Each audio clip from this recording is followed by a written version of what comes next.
Welcome to Bay Path College. Are you glad to be back?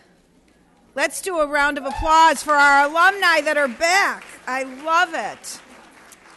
Kathy said we had to start on time. I hated to stop the chatter because half of the reason we all get together is to network, catch up, and enjoy each other. But I'm just thrilled that the Alumni Association, who planned this event, selected a topic that I think all of us can learn from. See, that's networking right there. Hugging, shaking hands.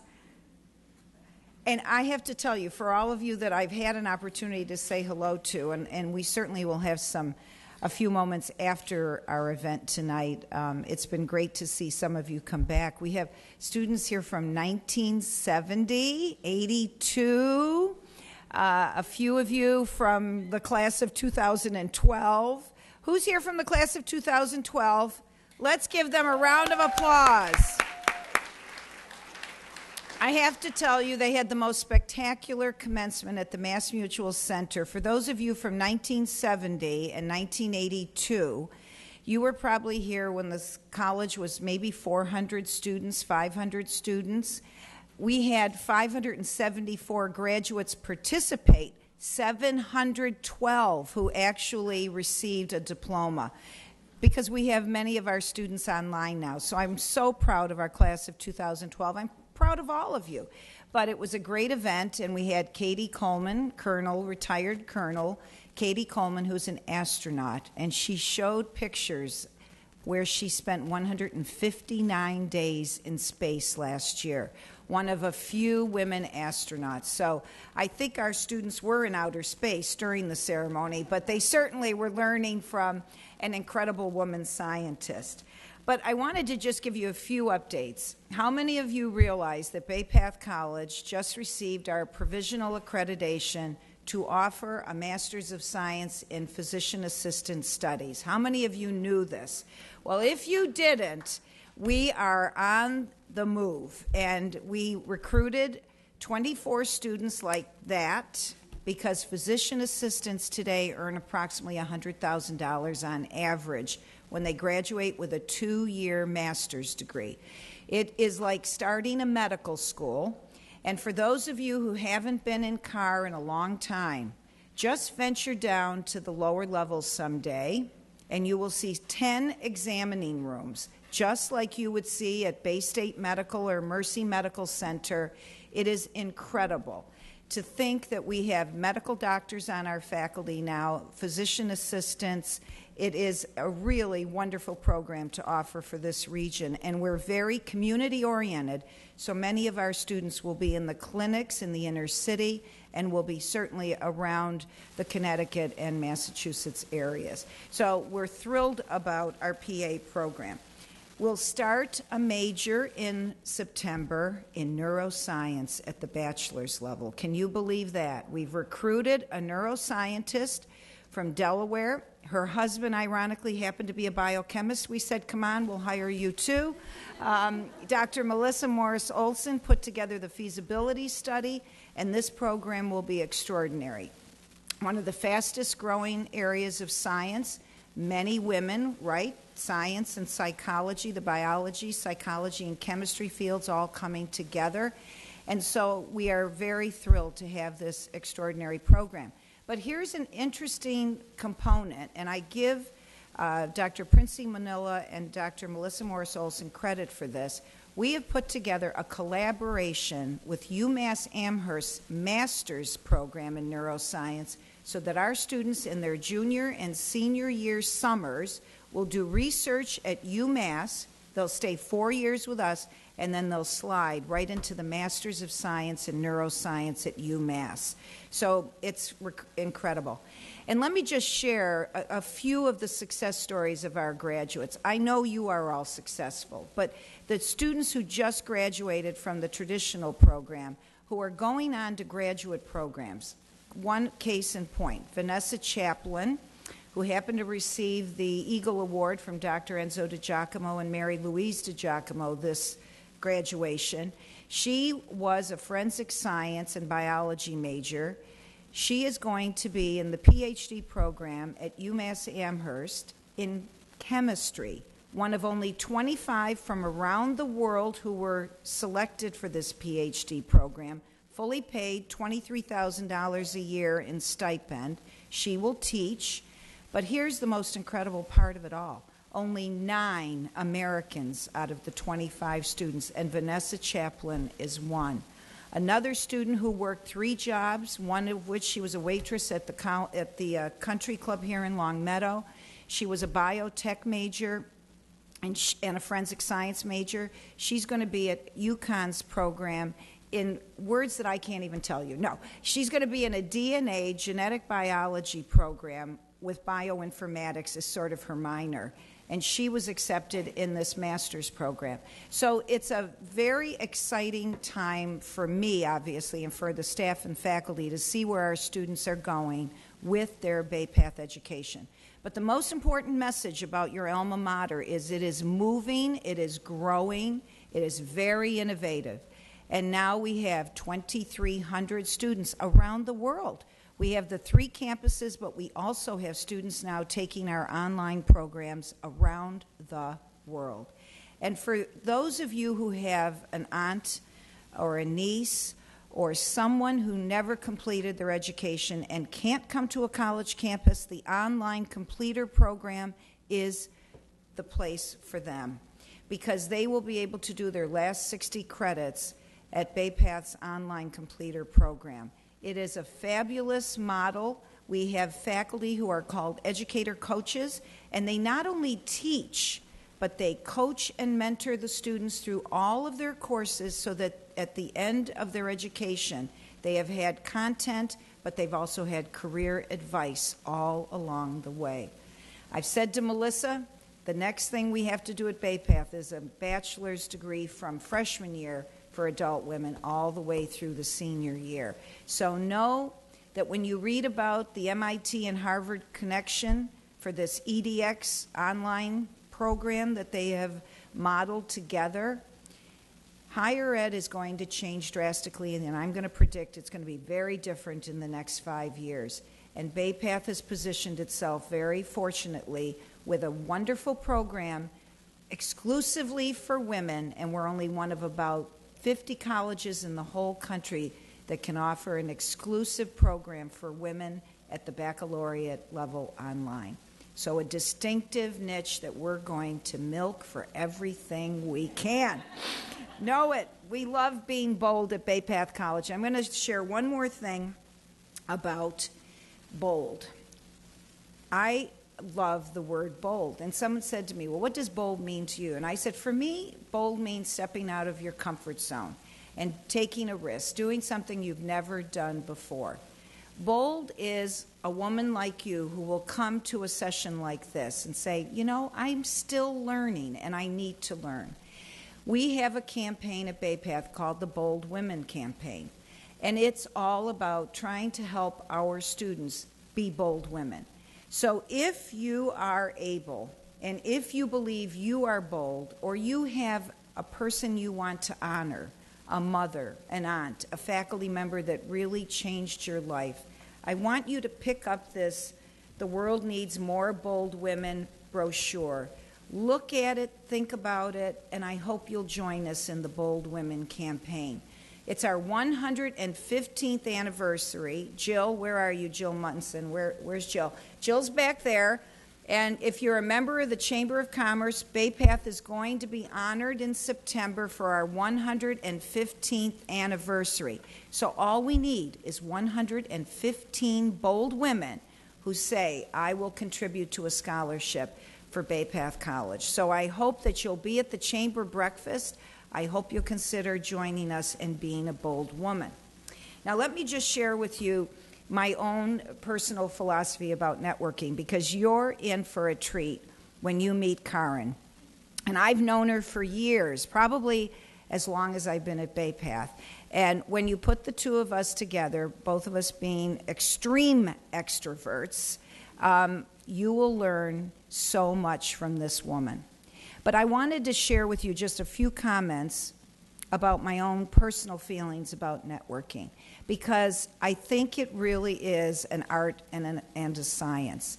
It's an opportunity for you to reach out to somebody that you don't know. So I'm going to ask this one question. How many of you are sitting at a table with people that you do not know? This is good. Now, how many of you have collected your first business card tonight? Good. These are women who know how to network. So I would say approximately 20% of you have received one business card tonight. By the time you leave, I'm hoping that each of you have at least 10 business cards in your pocket, because it may not be the person's business card that you get tonight, but it may be just one comment from this individual that will lead you to a new job. And I'll just give you an example. I just met somebody who graduated and was talking to that individual, and within 5 minutes, I had already made a contact for this person, and I'm hoping that that contact will lead to a new job. So it was somebody I have never talked to before, but just through the few words that they said to me, I was able to make an instant connection, and now I hope that that individual follows through. So it's an art and a science, and I want you to know why. It's an art and a science because some of it is instinct and some of it's learned. And hopefully tonight you're going to learn a few new tips about networking and achieving success in your careers. What else do I believe about networking? It truly works. And why does it work? Because networking's all about trying to get something that will help you. And through that, hopefully you'll be able to help somebody else. So I'm going to give you a real-life example, and it has nothing to do with networking for a job, but it has to do with how we got Lady Margaret Thatcher, the first woman Prime Minister of Great Britain, to come to Bay Path College. Does anybody know that story? Okay, nobody knows it. Women's Conference, 1996, Elizabeth Dole. She has an advanced person. I don't know this advanced person, young, nice-looking man, so I just sort of straddled next to him for the rest of the conference. We're talking. He said, who else would you like to have come to your conference or your college? I said, you know, the person I really would love is Lady Margaret Thatcher, because she might not have been popular in her country, but she saved it from economic disaster. So he said, well, my mother is the advanced person in the United States to Lady Margaret Thatcher. Now, what are the chances of that happening?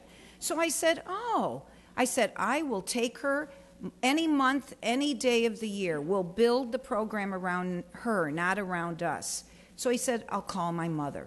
His mother's name was Anne. 3 weeks later, I get a phone call. Can you be in Alexandria, Virginia in 2 days? I said, yes, and I'll bring Karen Hoban with me. We went to Alexandria, Virginia. We met Lady Thatcher. We signed a contract, and she came in 1998, June of 98. The story gets better. She brings 3 police officers from Scotland Yard with her. And here's a part of networking you must remember. Be nice to any person you meet, no matter what state of life they're from, no matter what they look like, just be nice. These 3 police officers, I hit it off with 2. 2 stayed in our home. And I thought they were policemen. In a year, I'm in England, so I decide I'm going to call. He had given me his card. I called Bob Milton. I said, Bob, Noel and I are going to be in England. He said, oh, what would you like to do? And I said, well, we've done Westminster and Big Ben and all of that. He said, well, come to lunch at Scotland Yard. I didn't realize he was in charge of all security for diplomats from countries around the world to Great Britain. He was in charge of all security for members of Parliament. That's why, Lady Thatcher. So he said, I've got the best thing I'm going to do for you. I'm going to give you a private tour of 10 Downing Street. How many people get into 10 Downing Street? I walk into 10 Downing Street, and guess who I meet? Tony Blair in his 1,000th day. And he signed a book, and he shook my hand, and I said to myself, he is a good-looking guy. No, I did. I said to myself, can you imagine from meeting that advanced person to his mother, to Lady Thatcher, to the police officer, to Tony Blair, when I walked back to the hotel, my friend said to me, so what did you do today? And I said, I went to 10 Downing Street and I met the Prime Minister. They said, you've been here for 48 hours and you've met the Prime Minister of Great Britain. So networking isn't just about jobs. Networking is about life and experiences and capturing something that you probably can't even conceive of. I asked Carin if she was going to talk about being an introvert or an extrovert and how that plays into networking, because sometimes it may be hard for an introvert to walk up to someone they don't know in a big business meeting and say, hi, how are you? You know, it might be very difficult. So I've asked her to talk about that, because you can be an introvert and an extrovert and still be successful in networking. And finally, I'm going to read a quote from an author, and I've used this book on social capital many times, and the author is Wayne Baker, and his book is Achieving Success Through Social Capital. What I just talked to you about is social capital, having knowledge of somebody, knowing somebody. You don't have to have a lot of money, but if you have social capital, you have something very valuable. And here's what he said.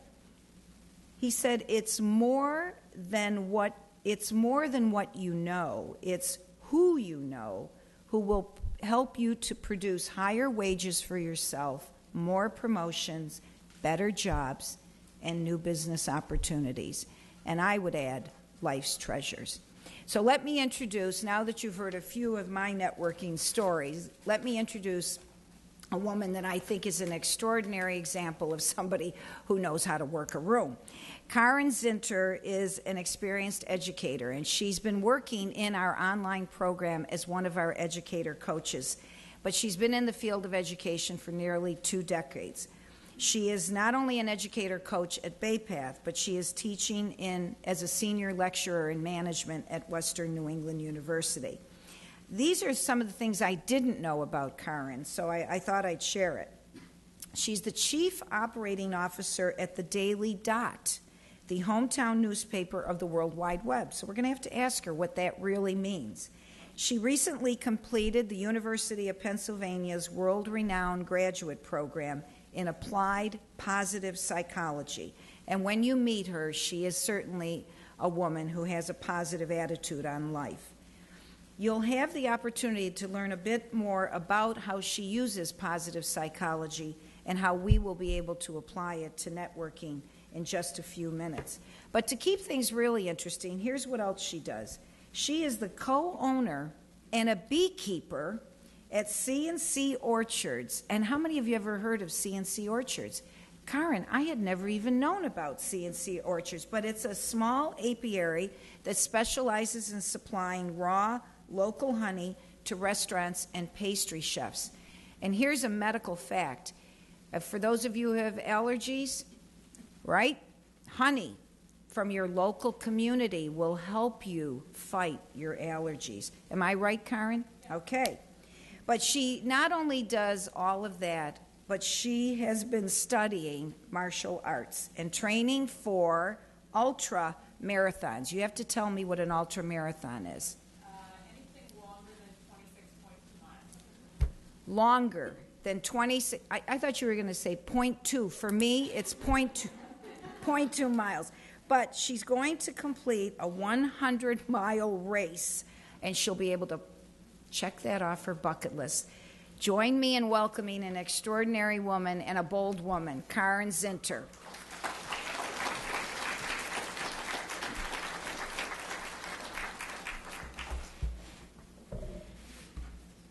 Thank you, Dr. Leary, and thank you to everyone for coming out tonight.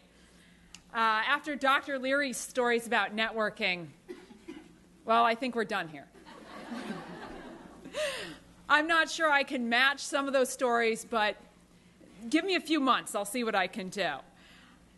I always love when I'm asked to come and speak about networking, mostly because for those of you who have now met me, I'm a people person. What can I say? But a lot of times I always wonder when I get that initial phone call or email inquiry saying, well, will you come and speak to our group about networking? I think, well, why? What makes me better than somebody else or more well qualified to speak about networking than somebody else in the area might be? And then I think to myself, well, I've got sort of a list of rules that I like to follow. And I don't always follow them perfectly, but I try to. And I'm hoping that by sharing some of these rules and ideas with you, you can take them home and start to apply them in your opportunities for networking. To start with, I want to share with you an idea that comes from one of my favorite business books.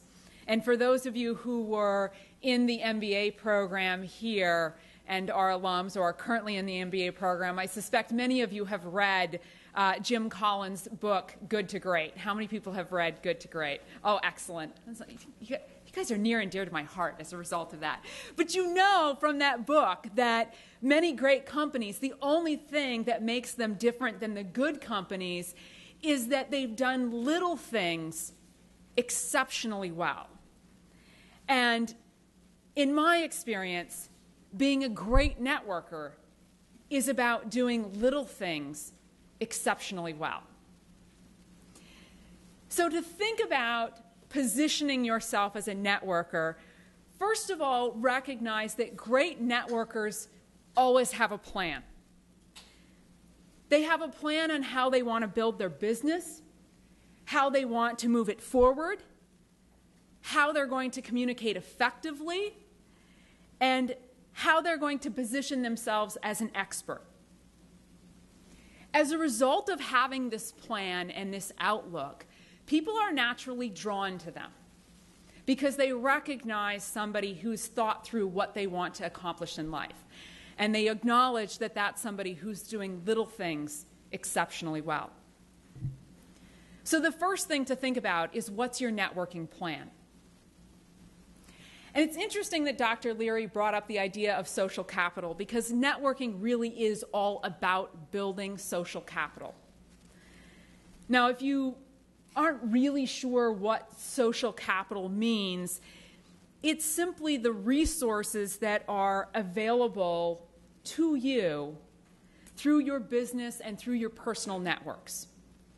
So here's a place where professional and personal overlap, because both those personal networks and those professional networks help to provide you with very valuable social capital. Now, it's interesting because you might think, okay, but how do I go about building these relationships, building this social capital, especially if I'm an introvert? Well, let me share with you a little story that some of you may find hard to believe, but I assure you it is absolutely truthful. I used to be shy. No, really, seriously. I'm talking not just a little shy. I mean social anxiety disorder kind of shy. I literally couldn't be around other people. Most notably when I was in kindergarten. So I grew up in the Midwest, small town, went to a very small public school with half-day kindergarten. No joke, in the 3 hours that I was at kindergarten each day, I cried. Didn't matter. There was something for me to cry about. Maybe it was because the kid handing out the scissors gave me a left-handed scissors instead of a right-handed scissors. Maybe it was because I couldn't get my rug out of the cubby hole during nap time. Maybe it was because we were having chocolate milk for snack and I really wanted white milk. It didn't matter. I would cry about it. About 3/4 of the way through the school year, I actually made it through an entire half day of kindergarten without crying. Mrs. Hauk, my beloved kindergarten teacher, being very proud of this day, wrote a note that said, "I didn't cry in kindergarten today," and pinned it to me when I got on the bus to go home.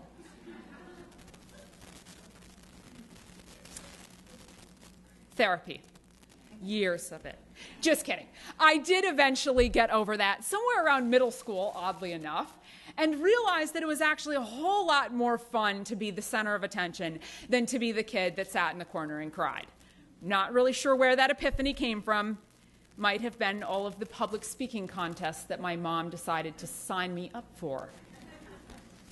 Imagine your 8-year-old, incredibly shy, horrified of other people, and saying, "Hey, honey, you're going to be in a public speaking contest." Great. Now I've got my kindergarten teacher and my mom trying to scar me for life. What can you say? But the great thing is that I've actually learned that this whole idea of being able to connect with other people and to build social capital and to build these relationships is actually deeply rooted in our psychology, and actually in the positive side of psychology. Now, you might think, like, positive psychology? What is that? So for anybody who's studied a little bit of psychology or read a lot of self-help books, you'll notice that the field of psychology, the way we generally perceive it, tends to be focused on things that are wrong with us, the ways in which we're broken. And I don't know, it just never really worked for me. I don't like to think of myself as broken. I like to think of myself as pretty awesome. And so when I discovered that there's actually a whole segment of psychology where the focus is on how do we take all of the things that are really great about people, or how do we take all of the things that are not broken and make them better, I realized that I really needed to spend a year just studying positive psychology. And one of the best theories that I learned about is a theory called the Broaden and Build theory. The Broaden and Build theory states that positive emotion is part of our experience for a reason. Now, if you think about negative emotion, fear, anger, makes sense that humans would evolve to have negative emotion. It protects us from things. It keeps us from getting hurt, whether physically or emotionally. But it's a little bit more challenging to figure out why we feel positive emotion, why feel joy, why feel happiness, why feel serenity. Well, it's actually all about the idea of being able to broaden our outlook on things. So positive emotion helps us to expand the way we see the world. When we expand the way we see the world, we're more open to building our social capital. So interestingly enough, you've probably noticed if you came in tonight and you were in a good mood and excited to be here, which I'm sure you all were, it's much easier to walk up and talk to a stranger than if you are not in a great mood for some reason. You know, maybe you had a bad day at work, or maybe something unhappy had happened, you got some unfortunate news, and you came and you were just kind of bummed out. It's a lot harder to approach a random individual and say, "Hi, I'm Carin," when you're not feeling happy. So interestingly enough, you can use the idea of positive psychology and this idea of positive emotion and apply it to your building of social capital. So recognize that when you make your plan for networking, you will always be a better networker when you're in a good mood. So if you're thinking about going out to a networking event and these things make you a little bit nervous or uncomfortable, or you're less than thrilled about it, find some way to channel some positive emotion. Listen to some great music in the car. That's what I did on the way here. It was a little dance party with Carin. It was great. Or whatever it is, call a friend, somebody who's very upbeat, watch a funny video on YouTube, read something inspiring, a quote or a short story, something that will put you in a positive frame of mind. That way, when you walk into that less than fabulous environment, something that makes you a little bit nervous, your positive emotion will help you be more open to the experience of meeting strangers. And this is really very important. If you recognize that you're just having a truly bad day, the type of bad day that you can't fix, you can't channel that positive emotion from somewhere, recognize it's going to hinder your ability to successfully network. And that does not necessarily mean walk away from the networking opportunity, but know that it's a more challenging mental state to be in to network than if you're in a positive mood. So I think that's kind of an interesting thing and something that you can think about how to apply it in your own life, in your own networking experience. How do I get to my happy place so that when I walk into a room full of strangers, I can't wait to meet them versus how long do I need to stand in the corner before I can leave? So let's move on to a few other ideas about how you can use positive emotion and positive attitude to help you in your networking. So positive emotion is contagious. You've probably noticed that. You probably have that friend who you like to, see you're smiling, you're like, oh yeah, I know what you're talking about. You have that friend that you call when you need, somebody to really give you a pick-me-up. Because that person is always positive, and the minute you hear their voice, you start to talk to them, their positive attitude, their positive emotion starts to fuel your positive emotion. Emotions work in a really interesting sort of spiral-like fashion. So positive emotion feeds positive emotion in an upward spiral. Of course, on the flip side, negative emotion feeds negative emotion in the downward spiral. So you can actually use that by tapping a positive person to go with you to a networking event, or look for the most positive person in the room and talk to them first. Because that person will infuse you with their contagious positive energy and make you more apt to want to go and build your social capital throughout. Some other things to think about when you're setting your goals for networking is that if you don't have a goal, you're going to lack motivation to actually get to an end point as part of your experience. How many people in here are goal setters? Surprise, surprise, like 95% of you. How many people in here set a New Year's resolution this year? Ooh, now I've got a room full of goal setters, but not New Year's resolution setters. What's that all about? Yeah, okay, I think you're much like me. You think, all right, New Year's resolution is some acknowledgement that there is something wrong with me. There is nothing wrong with me. I am quite fine just the way I am, thank you very much. Goal setting is a very different mindset. Goal setting is, I am here, and this is where I want to end up. It's not that here is bad, it's just that over here is a little bit better, and wow, that would be cool. So set your goal so that you have motivation to actually achieve it. Now you might think, networking goal? What's a networking goal? How do I tally when I've been a successful networker? How many of you collected a business card already? Yeah, that's a good tally. Now, of course, there is I collected a bunch of cards, and then there is, I made meaningful connections with people. Let's be clear about the two. So think about how many meaningful connections you'd like to make at a given event, in a given day, in a given week, in a given month, in a given year. Now, for those of you who think, well, that's easy for you, Carin. You're like extroverted and outgoing, and you like meeting people, and you got over your shy issues. I'm not there yet. You don't need to set a huge goal. One person a day. If that seems too daunting, one new person a week. And you can meet people anywhere. Don't think, well, gee, this is the first time Bay Path has had a networking event. I'm going to have to wait a whole another year to do this again, potentially. No, I got to tell you, there are really fabulous people to meet standing in the checkout line at Big Y. Ask me how I know. Yeah, okay, what can I say? I talk to everybody everywhere. I take every opportunity I can. Now, of course, it helps if the other person is somewhat receptive. Otherwise, they just look at me like I'm slightly crazy. But start small. It's easy. Smile and say hello. How nice is it when somebody actually acknowledges that you're in the same physical space as they are? And that's all you need to do. And for some of you, That even might seem like a big step. You want me to smile at a stranger? Yes, I do. That is what I'm suggesting. But take the opportunity to smile. That's positive energy, it's positive emotion, it's contagious. Chances are when you smile at somebody, they will smile back. Ooh, that's a good starting point. Now say hello. Chances are, most of us have been raised in polite society to then respond with a hello in kind. It may stop there. That's okay. That's a good starting point if that's all the more you can manage as you're getting started in your networking.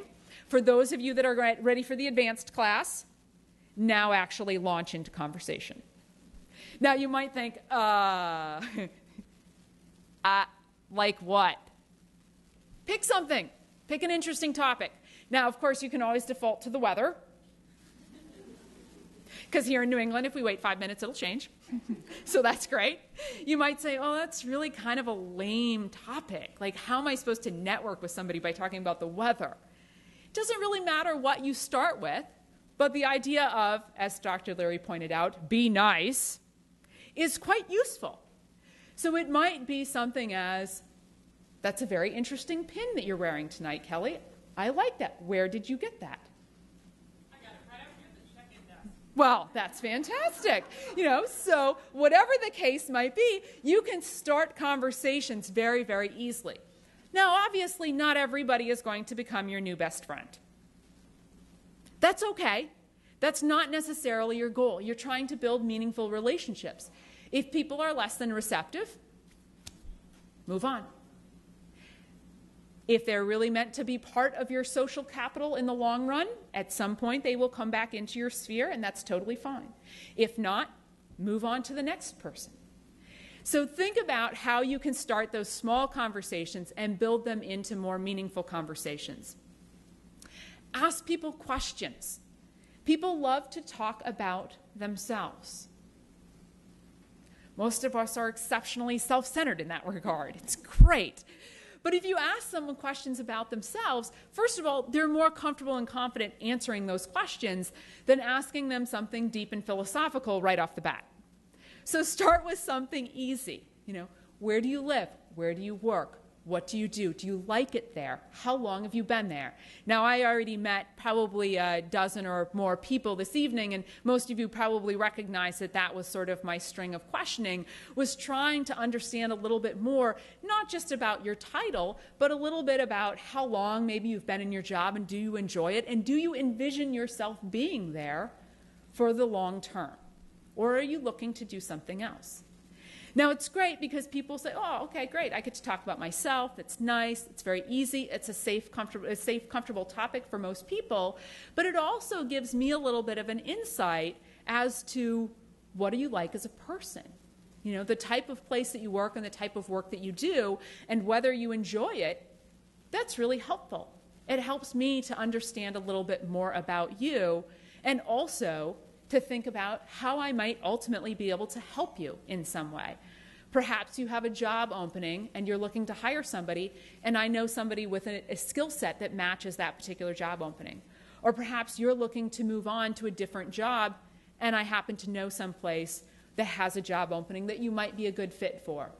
Or any number of interesting and creative things. So Dr. Leary mentioned that networking is not just about finding a job, so let me tell you my most interesting networking story that's not professionally related. Some years ago, I was quite actively racing mountain bikes in my spare time because I've always liked to pursue very strange athletic endeavors. But after my orthopedic surgeon put me back together one too many times, he suggested that I pursue a slightly tamer sport. I decided I would take up triathlon. Seemed like a really good idea at the time. He didn't necessarily agree, but we didn't see eye to eye on very many things. So, of course, I began to announce to everybody who would listen to me that I was going to do a triathlon the next season. Now, of course, most people, when I made this announcement, looked at me a little strangely. A few were bold enough to say, that's nice, which of course then just kind of fueled the fire and made me really determined to actually complete a triathlon. But in talking to one of my colleagues at the time, she said, really? I had no idea that you at all were interested in swimming and running. You know, I knew you had been a biker, but I had no idea you were interested in swimming and running.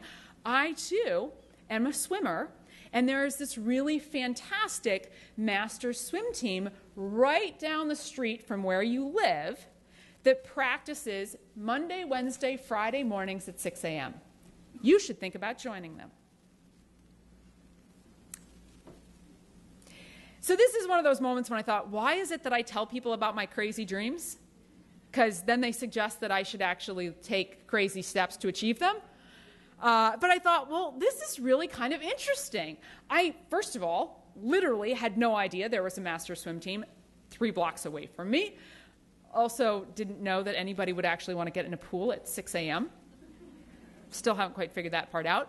But it was like this great piece of information that ultimately, through that exchange, I ended up joining this master swim team, met an incredible crew of triathletes, because most people who get up at that hour of the morning to get in a very cold pool in January in New England are intensely training for something. In this case, it was triathlon.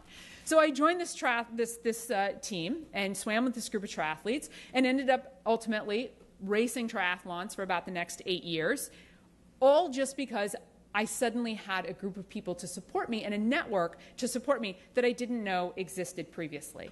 And it came out of simply passing a little piece of information and conversation about myself to somebody else. It wasn't something that I intended to happen. It was a casual conversation, and boom, I got connected to this incredible network of people who could support me. I will tell you, that shy thing, yeah, that came back the first day I showed up for the swim team. 6 a.m., swimsuit, not a good look for anybody.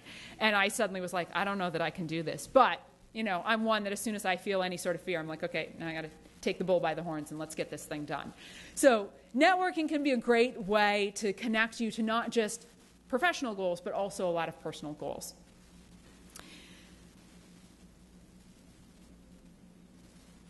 Keep in mind as you move forward in your networking, as you set your goals and you work to achieve them, that a lot of people you will meet are actually very interested in helping you.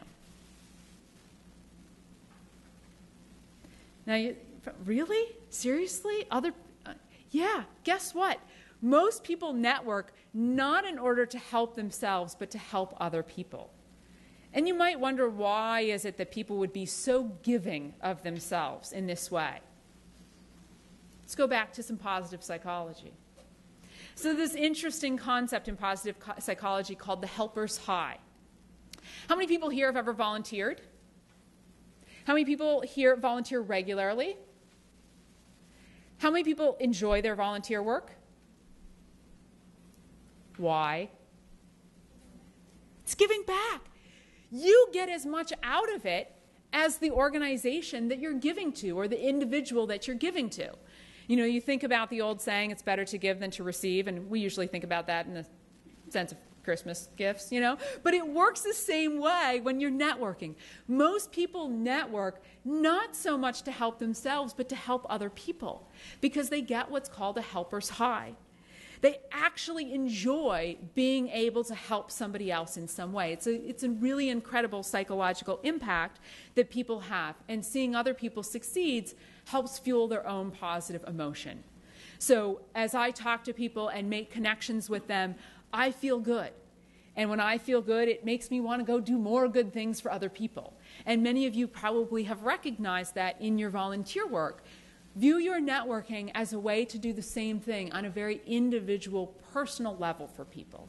And think about how you can benefit from that helper's high. Ultimately, as you help other people along the way, all that good stuff will come back to you eventually. Usually when you least expect it, but most need it, which is pretty awesome. It helps, of course, if you approach your networking from a place of sincerity. Being authentic is absolutely key to successful networking. Now, you can probably think of people that you've met and the conversation has been less than authentic. It's just felt fake. And you can tell that they're just passing time or trying to get something out of you. And they're trying to check a box for that day or that moment. And you walk away from the conversation usually feeling a little icky. We know that feeling, right? We don't like that, okay? We like to have that feeling of authenticity, that feeling of sincerity. So as you approach your conversations, think about having them come from a place that's really authentic for you. So for me, when I walk into a room like this, I look at all of the fabulous people who I have yet to meet.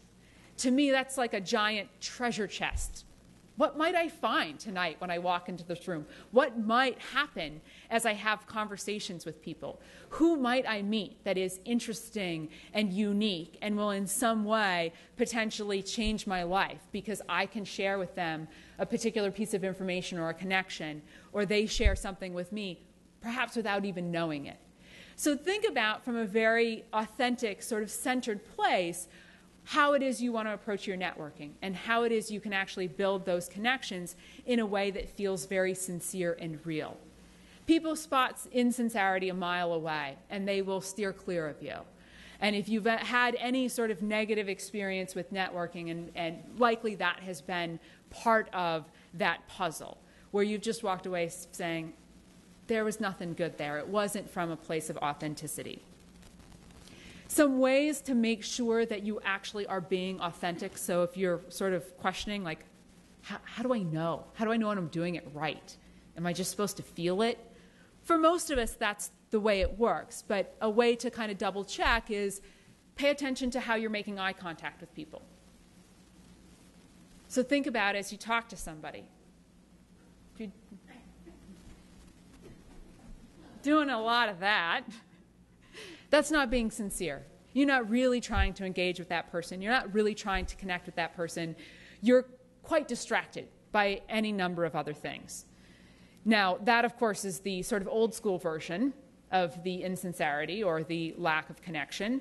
The new school version is, oh, let me pull out my smartphone while we have this conversation, and let me pay attention to that instead of actually talking to and connecting with the live human in front of me. So think about and kind of gut check, am I making good eye contact with this person? Am I really focused on what it is they're saying? Am I fully engaged? Stop multitasking, essentially, which is really, really tough. Many of us are sort of trained now that that's how we're supposed to operate or function.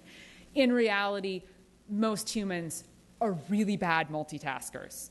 We're just not equipped for it on truly on a brain level. And so stop doing it. It's not helpful for most of us. And so be very connected to the person you're talking to. Good eye contact, and give them your undivided attention. As you make connections with people and you have those conversations, when you wrap them up, show your gratitude. Thank somebody for the conversation. Thank them for the opportunity to get to know them or to spend a few moments with them. We all love to be told thank you for doing something. And although we might take it for granted that, oh, well, we're at a networking event, of course people are going to talk to me. It's still nice to have somebody say, thank you, it was nice meeting you. Or thank you, I enjoyed this conversation. Or thank you, I'd love to talk to you again in the future. So practice gratitude as you're building your network. It goes a long way. And when people in your network have done something meaningful for you, helpful for you, be sure to thank them. A thank you by email, always nice. A thank you by phone, even better. A handwritten thank you note, now you're going to get the big thumbs up. So when somebody has really actually gone above and beyond and helped you as part of your network, say thank you.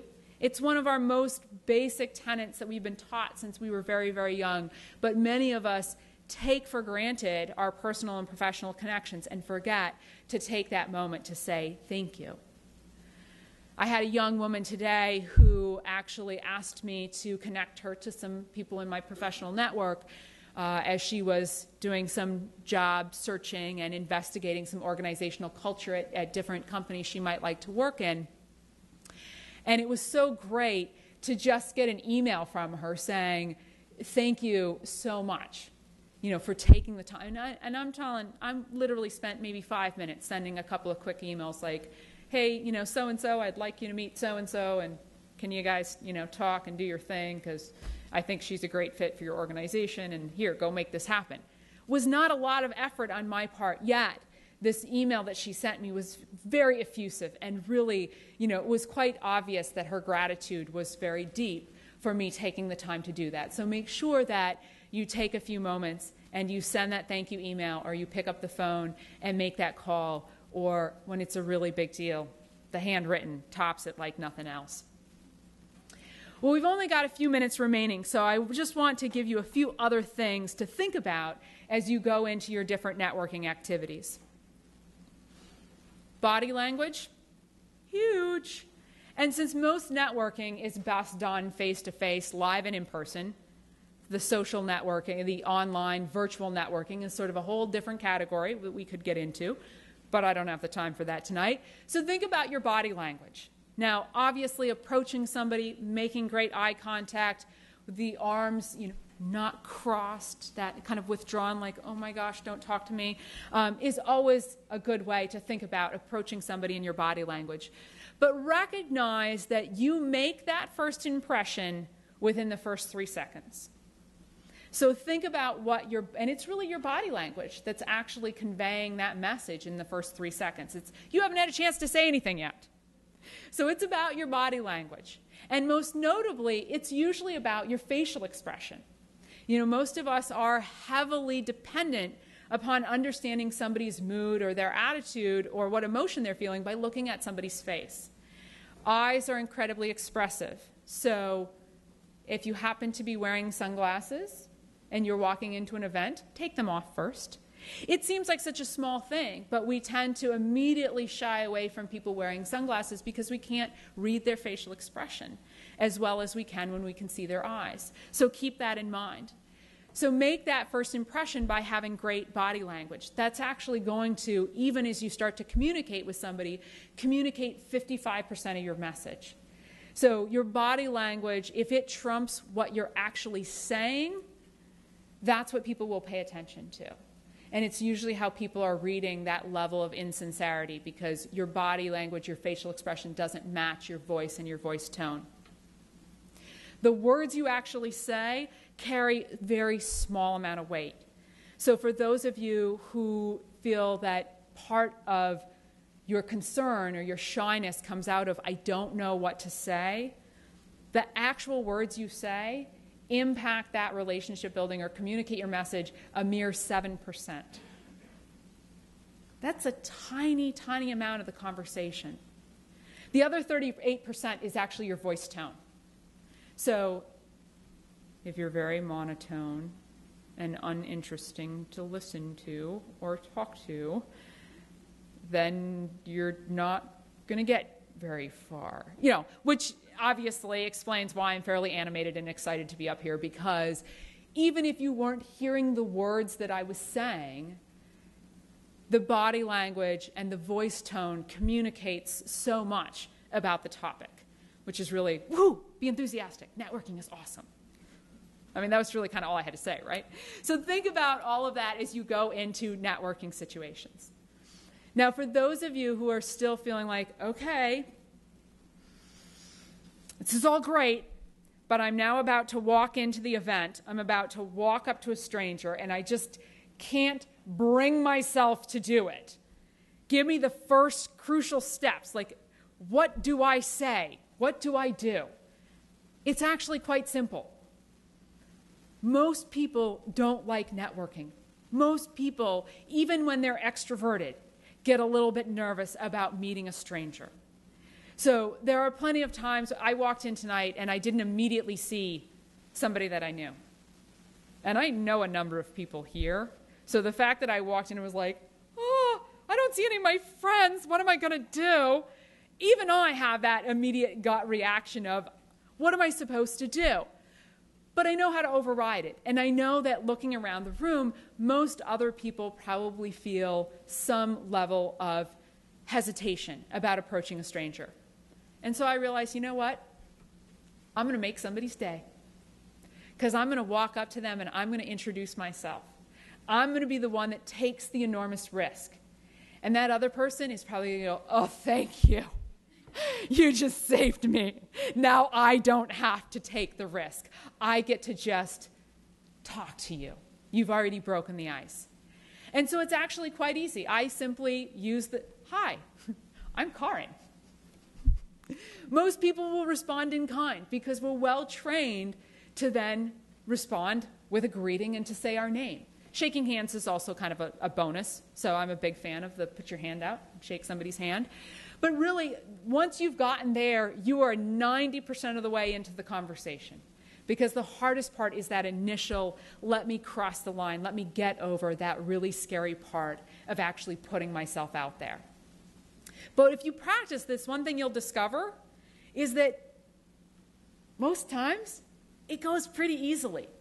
It's momentarily uncomfortable, but once you're past that like, hi, I'm Carin phase, everything else just goes off without a hitch. Because most people are very happy to then engage in conversation. It's that initial fear of, I don't know you, I don't know what to do. Now remember, fear, negative emotion. What happens with negative emotion? We close down, we get a little tunnel vision, we're trying to protect ourselves. So you have to, as a sentient human being, override that fear moment and say, no, channel my positive energy. Let me use that to broaden and to build my social capital. So obviously there's tons of more great stuff that we could talk about when it comes to networking, but hopefully these strategies will help to get you started and get you excited and thinking about how you can go out and use all of these tools to build your relationships, whether they are professional, personal, or a combination of the two. Build your social capital and go out and benefit from the helper's high of helping others who are part of your network. Before I close this out, I want to point out to you that now that you are all incredibly inspired to build your networks, we do have some really great community organizations who have joined us this evening. And I have to say that, hi guys in the back, they're all my friends. I got to say, I was really excited when I got here tonight and realized they were all here, mostly because I know the vast majority of the fine crew. And I was like, wow, I feel supported and loved, and that's pretty cool. So if you're looking for some great networking opportunities, please stop by and see the fine folks at the Professional Women's Chamber, which, okay, full disclosure, I sit on their board of directors, so I'm a big fan, okay? Also, YPS, Young Professional Society here in Springfield. Also, BNI, Business Networking Incorporated, correct? I have that right? Okay, good, just making sure. And that's the BNI group based in Wilbraham, although there are a number of them in the area. And also, we do have the fine folks that are here from the Career Services Office at Baypath. Hi, you guys. So go back and talk to them as well. And please take advantage of these resources. These are great places that you can go and practice your newfound networking skills. I think the Alumni Association, yes, Kathy, you're committing to a few more events? Absolutely. See, there you go. Absolutely. Kathy wants to support you in more networking opportunities as well. And obviously, if you have any questions about networking and you'd like to talk more with me, I will stay and answer your questions. But I want to say thank you to all of you for coming. Go forth and network. But before you go forth and network, I think Carol's got a few last little words that she wants to say to wrap up. So thank you very much and have a fabulous evening. Oh.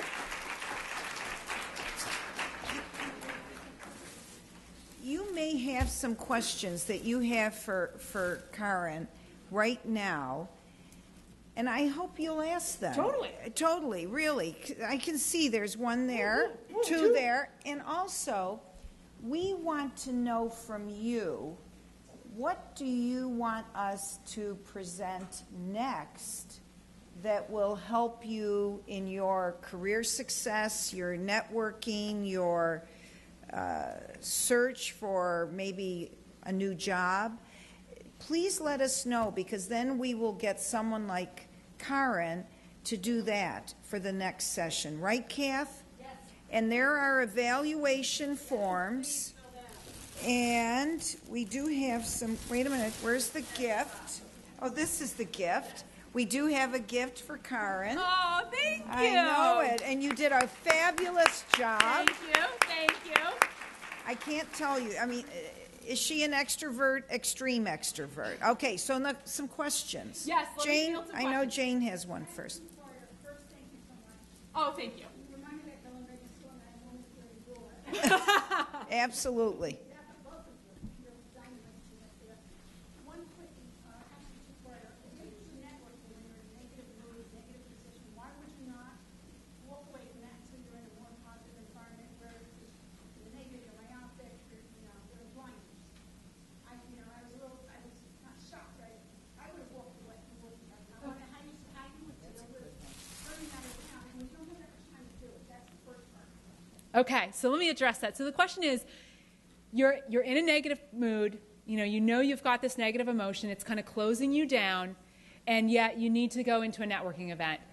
So your option might be to walk away. Now, if you're going into a networking opportunity that's purely self-directed, you've opted in, that's great. But what happens when your boss has required you to be there? And this I see, this often comes up for people when, a lot of us work in environments where we have offices that might be across the country. We see our colleagues from these other offices maybe once a year at an annual meeting or at some industry conference or function where we're required to be there. It's part of our job. And it's really tough in those environments to be like, well, I'm in a bad mood. I'm just going to not participate. It's probably not going to go over well with the boss. And so those are the moments where you need to say, okay, let me first of all acknowledge that I'm feeling negative emotion. Because that makes it a whole lot easier to say, okay, this is hard, not because I'm bad at it. I mean, that's usually, as women, that's our classic, I'm just bad at this. No, you're not bad at it. You're just in a bad mood. It makes it harder to do it. So finding ways, I have my personal team of cheerleaders. And I rely on them for these types of instances. So I literally have a list of about a half a dozen people who, when I am having a bad day or experiencing some kind of negative emotion, and I need a pick-me-up, they are on my speed dial, and I just get on the phone with one of them. And I got a handful of them because, not everybody is available to me 24/7. I don't understand why not. But, I know that there's a chance that I will be able to get one of them on the phone. And most of them know, literally, you are one of my cheerleaders. They're actually just friends. Most of them are people who I've known professionally and I've just become friends with over time. And we actually tend to do it. It's a very reciprocal type of thing. We sort of acknowledge, you are my cheerleader. So when I need you, when I need this, you're one of the people on my speed dial that I call. And, a lot of times I will just call them and say, I need a little energy infusion. I need a little pick-me-up. And a lot of times just their general positive demeanor, they'll have some quirky story about what's going on, or just in talking to them, they can help to kind of turn that mood around for me, at least enough so that I stop my downward spiral. And that's usually what I'm going for, because then I can get my upward spiral typically going from that point. But I'm trying to stop that downward spiral, which is pretty crushing. So hopefully that's an idea that you can use as well. Sure. You mentioned that the volunteer workers' time, and you attributed to that it was a positive emotion. I volunteer for many organizations, and I was told by somebody, I do that because people have people like me. What do you say to that comment? Okay, so a debate about, do we volunteer for the Helpers High or do we volunteer because we have a need for people to like us? That's interesting. I think that, for a lot of us, sure, there may be an element of people like us as a result of that. But honestly, if you think about that, that is really, why do we want people to like us? It's part of building our social capital. It's part of building relationships with other people. And remember, if you really think about this from an evolutionary biology perspective, positive emotion and that idea of the helper's high or anything that fuels positive emotion, that comes from building social relationships because that's what we needed. Like, prehistoric man needed other humans to help keep them safe in many respects. So we're biologically programmed to build connections with other people. Unfortunately, the way that society is constructed today, we have a lot of opportunities to not do that. You know, we now tend to live in suburban areas. Heck, I live in Sunderland, so I live in the woods. You know, I'm like, there are no humans around me. You know, but that's not, humans are hive creatures. You know, and if you think about in the animal world, there are only 6 species of hive creatures, humans being one of them, bees actually being another one, so something I know a little bit about. But really, if you think about it, that's how we best function together, even for those of us that are highly introverted and who need a lot of time just alone in order to be able to process and to, you know, exist. We're not programmed to be without other people. And so I would really challenge that and say, yeah, I have a need to be liked by other people because I'm biologically programmed to build relationships with other humans. It's part of our genetic makeup. I'm glad I can provide debate support.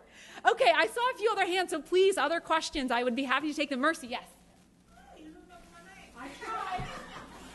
Isn't that awesome? Okay, my question is, so we come to an event like this, we exchange business cards, we go away. What next? Exactly. Is it an email? Is it a phone call? Or is it a text? Ooh, great question. Okay, so here's the thing. We have so many mechanisms now for staying in touch with other people. And this goes back to the idea of being authentic. Pick what works for you. Now, recognize that communication is a two-way street. So if you have realized that the person you're trying to build a relationship with is not a text person, don't text them, even though you might say, like, but I love texting. Texting is my preferred way to communicate. If I'm trying to build a relationship with you and I've discovered, like, Mercy's not really a texter, that's not her thing, then I need to modify my communication mechanism. So if I've discovered that you're really very prone to, like, answering emails and that's a great way for you to communicate, then that's what I should adopt in my relationship building with you. Even though it might not be my preferred way, I'm trying to build this relationship. Now, the great thing is that since it's a two-way street, hopefully with time, Mercy will then say, well, you know, I really prefer email, but I know Carin really likes to text, so I will try to reciprocate and modify my communication style as well to be more compatible in some ways. And that doesn't always happen. I see it sometimes more as a little bit in a generational kind of spread. I hate to use that because it feels like, you know, you've kind of put people into these buckets, and I've got a lot of people who are like, oh, no, that does not describe me. But I tend to see a sort of general pattern there across the board. But also, it's like I have, you know, I teach undergraduates, and I have some undergrads who, you know, you would think these 18, 19-year-old kids, like texting would be all the rage. They're calling me up on the phone, and I'm like, are you kidding me? Seriously? Like, don't you know how to use text? But, you know, something about actually having a conversation is what works for them. So I think be open to it. When I'm really trying to build a relationship with somebody, I try to figure that out when I've met with them. So I might even ask in the conversation, like, hey, Mercy, I'd love to, you know, follow up or continue our conversation from tonight. What's the best way to get in touch with you? And as she hands me her card, she might say, phones, you know, here's my phone and my email, but, you know, I really prefer phone. And don't be afraid to let people know that, because it'll make it easier for them to connect with you. Or if you do follow up with somebody by email and you're not sure, you know, ask as part of the email, like, hey, I'd love to, you know, continue our conversation. Is email the best way to do that? Or do you want to set up a time to talk on the phone? Or do you want to get together live and in person? You know, real face-to-face. So figure out, you know, what kind of works best for the other person. So that's my recommendation for that. I tend to gravitate towards email because I tend to do a lot of communication stuff at very odd hours. Imagine, you know, sleeping is not something I spend a lot of time doing. I don't know if you gathered that from the bio. You know, so I write a lot of emails very early in the morning before people would probably welcome a phone call. So I use that, but I try to always say, hey, if you have some time and you want to talk by phone, here are good times to call me, or here's a time when we might connect by phone. So, let them know you're open and available to other opportunities. Okay, I know there was at least one other question floating around out there, unless I scared them off. Okay, well, I will stay and answer more questions as people have them. I know sometimes people want to just grab me individually, and I'm happy to do that. So thank you. And, awesome. Yes. Raffle. Thank you. Woo. Thank you. Thank you. Thank you. Thank you, Carin. Was that wonderful? That was great.